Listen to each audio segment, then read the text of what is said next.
So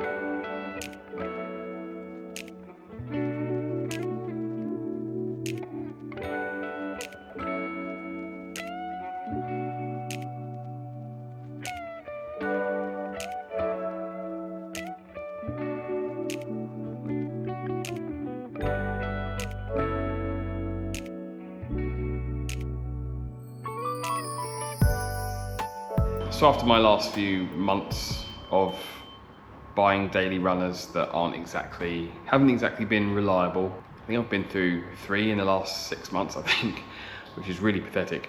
I've decided that Patch needs to be modernised so that at least I have the opportunity to use him a little bit more often. Commuting to work, things like that. So I've given myself a small budget, and the next few videos are going to be what can you do to a Morris Minor to make it everyday usable for very little money. So I'm going to have a quick walk around with the car with you guys and show you what's coming up in the next few videos. Right, so first of all, let's talk about the mechanicals of the car. So the first big thing I'm going to do is I've got a set of poly bushes coming for the front and the rear suspension. So they're going to be fitted probably in the next video. I think that'll be one of the first things I do. While we're in there, I'm just going to have an overview of the brakes. I think someone did comment on a previous video that I should upgrade the front brakes to discs, which I do have the opportunity of doing because I want to upgrade the brakes on the Midget, and I don't think it's a very big job to fit the Midget brakes to Morris Minor, so that is a possibility, but I haven't quite decided yet. So if you do have an opinion on that, let me know in the comments below. Other than that, there's a few engine things I need to do. I do have a broken tappet adjuster, but I do also have a spare engine, so I'm going to nick the rocker from that for now, just to quieten that down. There is also the possibility of putting in a 1275A series, which I'm considering as well. Moving further back, I do need to do something about this wing. It is now securer than it was, but I'm still not overly happy with that, so possibly either replace the wing or at least find a way of securing that a little bit better than it is at the moment. I might get a new boot lid. I don't know if I've left it unlocked. I haven't, but this one, it's rusty on the outside. It's even rustier underneath on the frame, so when you open it you do tend to catch your hand on a bit of rust, so I might look out for a boot lid. There is a really annoying rattle, which is that hinge. It's not bolted on properly and doesn't tighten up anymore, so again, possibly a new hinge should quieten that down, which is weird because it's such a small thing, but it makes such a big difference. Other than that, I think mechanically it's pretty much there. I have been using this for shopping trips and sort of going locally. I haven't been using it as much as I'd like to. I'm hoping that these little modifications are going to make the difference. I'm also going to upgrade the headlights because these are still running on sealed beam units, which are okay, but I think there's something. I know the ones I actually fitted to the Midget are brilliant, so I might have a look at those, or possibly upgrade to some LED units. We'll see. Again, if you've got an opinion, let me know in the comments. This door doesn't, I was going to say it doesn't shut very well, and now it's decided to shut properly. So that fixed, I don't need to do that now. Moving to the interior, this is where the majority of problems is going to happen. I'm going to make myself some new door cards. These have had it. They're not even worth selling.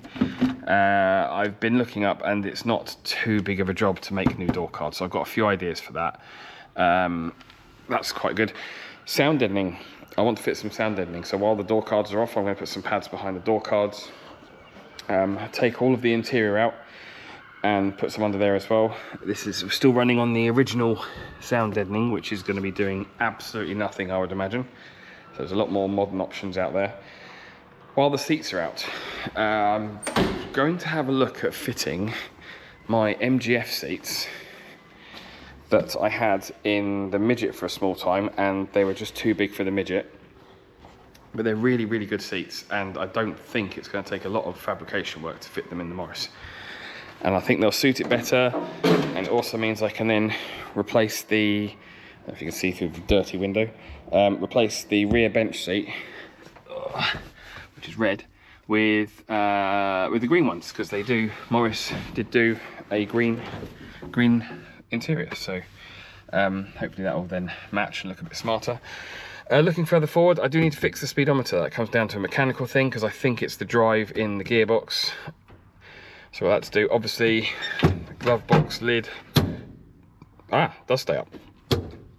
Just not very well. So some adjustment to do there. There's no glove boxes, so I want to put the glove boxes back in. I haven't decided with this side whether I put a glove box in here, which I'm obviously never going to use, or do I move my dials into here and I could make a, I don't know, like a wooden panel or maybe an aluminium panel to match this. Again, I'm happy for your opinions. That would be good. What else do I want to do in here? I need to fix the heater. Definitely need to fix the heater because that has never worked. So I'll be pulling that out, seeing if it's an easy fix, and if not, replace it. The other thing I want to do is fit a radio. So previous owner has clearly made nice cutouts in the door for speakers. So definitely want to put a semi-decent sound system in here. I need to find somewhere for the head unit, which again, that could be something we can mount up front here in a homemade panel. Yeah, that's kind of it for now. The engine needed good tune-up. I drove it in the other day and it seemed underpowered. There's a few options there. We can, like I say, adding a 1275 engine will help. I believe you can also fit an MG Midget gearbox, which has different ratios to this one. That's quite a straightforward fit. I'm kind of coming more off the idea, but I did consider fitting the engine that's currently in the Midget in here, but it would mean having to either find an adapter plate to mate the original gearbox or go with a Ford Type 9 gearbox that I've got in the Midget at the moment, which just means I've got to find another Ford Type 9 gearbox. So it's not ideal, and I also think fitting that is going to be potentially quite a big job. There's not a lot of room under here. It was a massive job with the Midget. Well worth it, but I don't know if I want to put that much money or effort into what is a cheap car that I don't really want to put much money into because it's fun not to.